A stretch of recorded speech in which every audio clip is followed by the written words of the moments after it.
You know, I've been thinking, why is it so hard for ordinary folks to achieve financial freedom? Yeah, it's a tough one. What's your take? Well, it's like there's these 5 knives held to our necks that keep us from Right. getting ahead. 5 knives? That's an intense way to put it. What are they? So the first one is that our money can't keep up with rising prices. You know, you get a small raise, but everything else becomes more expensive. Yeah, I feel that every time I look at my bills. Exactly. It's like you earn an extra $500, but rent goes up $300 and meals cost more, Right. so you're not actually better off. It's like running in place. Yes. And while the boss claims times are tough, Yeah. he's upgrading his BMW to a Porsche. Tell me about it. It's infuriating.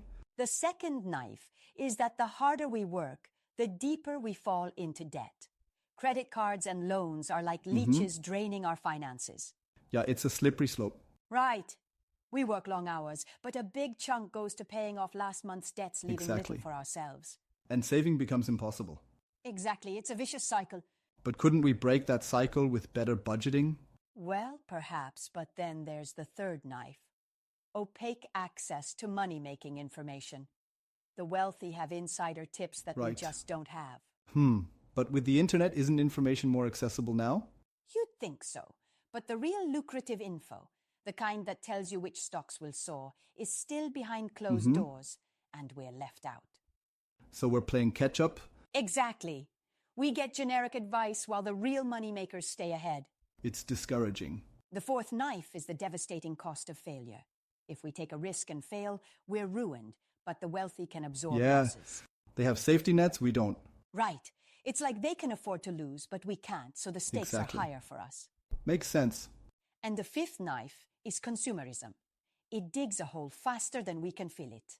We're bombarded with ads telling us what we must have, and we end up spending more. Oh, absolutely. It's relentless. Before we know it, our paycheck is gone on things we don't need, and we're back to square one. Yeah, it's a vicious cycle. It's like trying to fill a bucket with a hole in it. The money just drains away. Ha, that's a good analogy. So it's no wonder ordinary people struggle to get ahead. But isn't there anything we can do?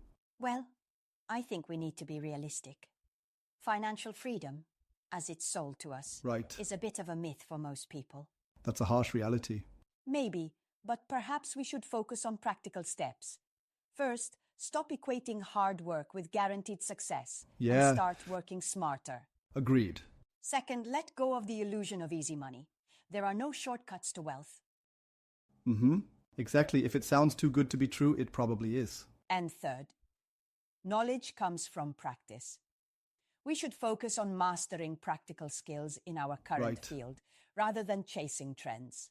Becoming experts where we are. Yes, it's like tending to our own garden instead of looking for greener grass elsewhere. I like that. Use our jobs as stepping stones, learn everything about our industry, and find unique opportunities. That's a solid plan. Also, consider underserved markets. What's saturated in one place might be open in another, providing new avenues. Exactly. Makes sense. And above all, take care of our health. It's our greatest asset. And Yeah. without it, we can't achieve anything. Absolutely. So maybe we won't achieve financial freedom, as it's often portrayed, but we can find stability and contentment by being pragmatic. That's a worthwhile goal. It's about keeping our feet on the ground and moving forward steadily rather than chasing illusions. Well said.